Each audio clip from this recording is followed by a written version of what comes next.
Good day everyone. We are the Group 8 and for today's video we will be discussing the articles 1252 1261 or also called as extinguishment of obligations, and contracts. For now, I will be discussing the article 1252 and article 1253. Ano nga ba ang article 1252? Ito ay, he who has various debts of the same kind in favor of one and the same creditor may declare at the time of making the payment to which of them the same must be applied. Unless the party so stipulate or when the application of payment is made by the party for whose benefit the term has been constituted, application shall not be made as to debts which are not due.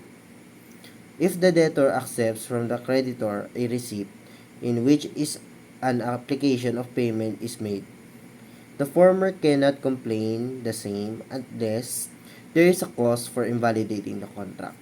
Ibig pong sabihin nito ay ito raw ay isang designation of the debt to which should be applied when a payment is made by a debtor who owes several debts in favor of the same creditor. Importante malaman yung payment or yung rules of payment, otherwise di natin malalaman kung saan utang niya may extinguish. It involves several debts, dapat marami, hindi lang isa. Example, si Aldrich, umutang kay John Ross ng 1 milyon.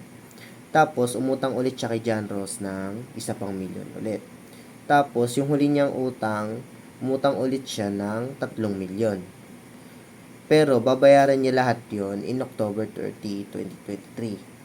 So, ngayon, magbabayad na si Aldrich ng utang niya, pero yung pera lang niya is 4 million. Pero yung utang niya is 5 million. So, paano gagawin dito? Dito na papasok yung application of payments, yung mga requisites nito. Ang una, dapat meron kang isang debtor at isang creditor, which is si Aldrich yung debtor at si John Ross yung creditor. Pangalawa, yung utang niya dapat is 2 or more, hindi lang dapat isa. Like, pwede 3, pwede 4, ganun. Yung pangatlo, dapat yung debts niya must be same kind. Yung pang-4, dapat yung debts niya, lahat yun, babayaran sa isang sa isang tinakdang babayaran lang na ganun. Like, October 30, 2023 nga, ganun. Tapos yung huli, dapat yung pambayad ni debtor kay creditor is hindi sapat. Like, kulang. Like, basta kahit gaano karami yan, basta kulang. Like, hindi dapat magsakto. Next is Article 1253. So, ano nga ba ang Article 1253? Ang ibig pong sabihin ng article na ito ay, if the debt produces interest, payment of the principal shall not be deemed to have been made until the interest has been fully covered. Kailangan po dito, ang una ninyo po muna babayaran is yung interest bago po yung principal pag hindi po sapat yung bayad nyo. Please take note na ang provision na ito ay mandatory. Na halimbawa, isasabihin ni debtor na yung ibabayad niya is bayaran muna yung principal bago yung interest. Pag ganun ang ginawa ni debtor, pwedeng tumanggi si creditor unless i-waive ni creditor yung right niya. Article 1254. When the payment cannot be applied in accordance with the predicting rules or the application cannot be inferred from the other circumstance, the debt which is most onerous to debtor among those shall be deemed have been satisfied. If the debt are due, same nature and burden, the payment shall be applied to all proportionately. Article 1254. Ito yung example ng scenario. Number 1, an interest being debt than an interest being debt. Number 2, a debt a sole debtor than a solidary debtor. Number 3, older debt. Number 4, secure mortgage or being by pledge. Number 5, obligation when a penal cost. Ito yung example scenario. Joshua owes 1.2 M and another amount of 600 to Joshua Ross. Joshua only has 300 right now.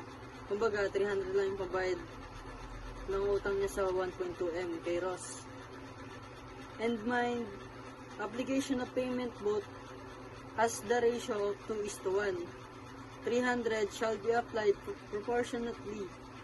So, ang ibig sabihin ng Article 1254 ay kailangan yung mas malaking utang mo, dun ka, yun yung pinakababayaran mo. Na kailangan hatiin mo yung 300. So, kailangan mas lamang yung hati mo doon sa may mas malaki mong utang. So, ano ba yung mas malaki mong utang? Yung 1.2M na kailangan ang bayaran mo is 200,000.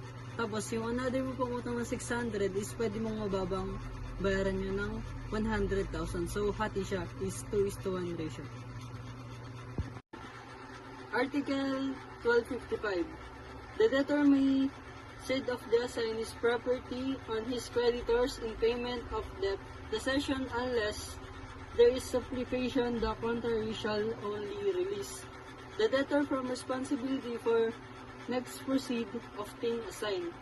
Ang ibig sabihin ng Article 1255 ay halimbawa, yung nangutang sa'yo, pag wala na siyang pambayad, is pwedeng ang ipambayad niya sa'yo ay mga ari-arian niya or properties like bahay o kaya kotse.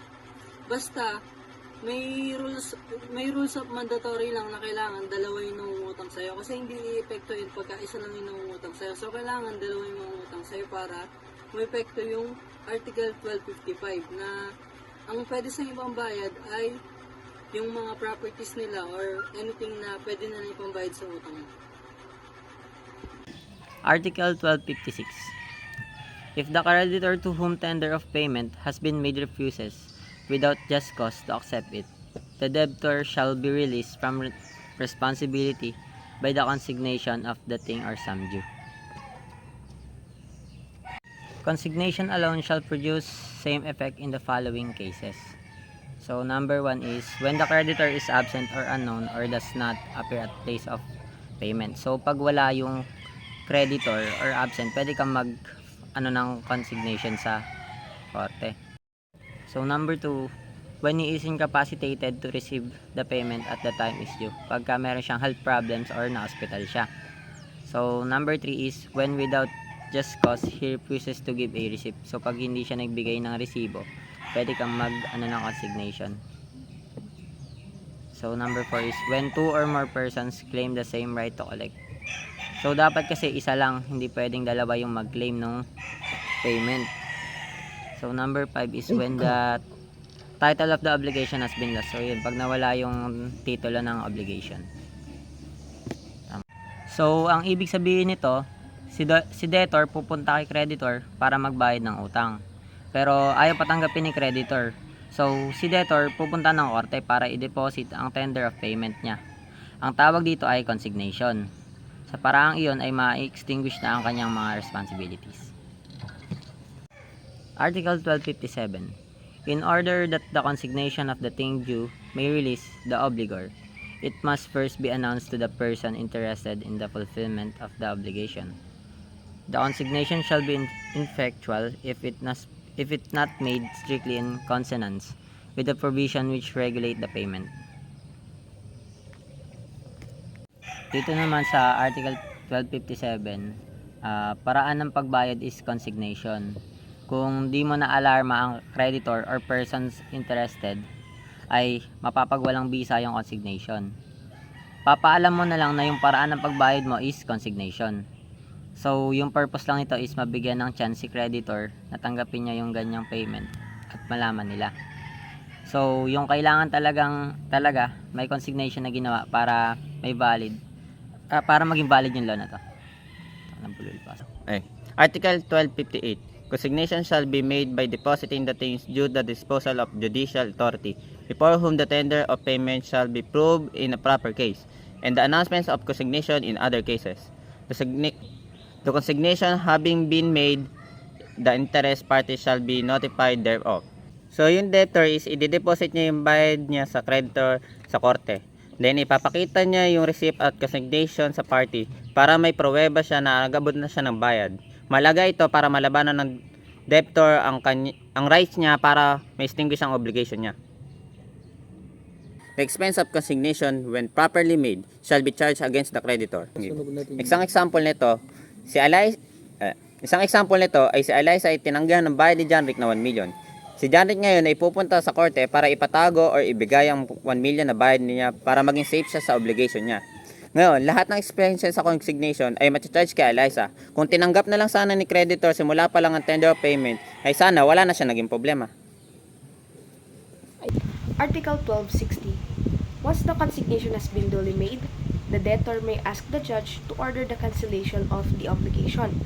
Before the creditor has accepted the consignation or before the judicial declaration that the consignation has been properly made, the debtor may withdraw the thing or sum due deposited, allowing the obligation to remain in force. So, ang sabi dito sa Article 1260, once the consignation has been duly made, or yung consignation ay na-deposit na, or nabigay na sa korte, pwede nang sabihin ni debtor kung pwede bang i-cancel na yung obligation niya kay creditor. Pero, kung si creditor daw ay na-accept na yung consignation, or before daw yung judicial declaration ng consignation has been properly made, ay si debtor pwede pa niyang ma-withdraw yung pera or yung deposited na consignation niya sa korte. Pero, be mindful na yung obligation ay nandun pa din. Sabi nga dun sa bandang dulo is allowing the obligation to remain in force. Na-withdraw niya nga yung pera, pero yung obligation nandun pa din. Hindi meaning nun ay nawala na yung obligation niya. Kailangan pa rin niya magbayad kay creditor. Article 1261. If the consignation having been made, the creditor should authorize the debtor to withdraw the same. He shall lose every preference which he may have over the thing. The co-debtors, guarantors, and sureties shall be released. Okay, so, sabi dito sa Article 1261, if the consignation having been made, ibig sabihin nun ay if yung consignation ay na kuha na ni creditor, or yung consignation ay napunta na sa korte, at having been made na doon. The creditor should authorize the debtor if si debtor ay gusto niyang i-withdraw yung consignation. But, the creditor will lose every preference which he may have over it. Yung priority niya over that thing ay mawawala.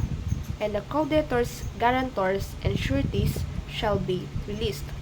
O siyempre, of course, or unless magkakaroon ng consent yung co-debtors, guarantors, and sureties over the thing.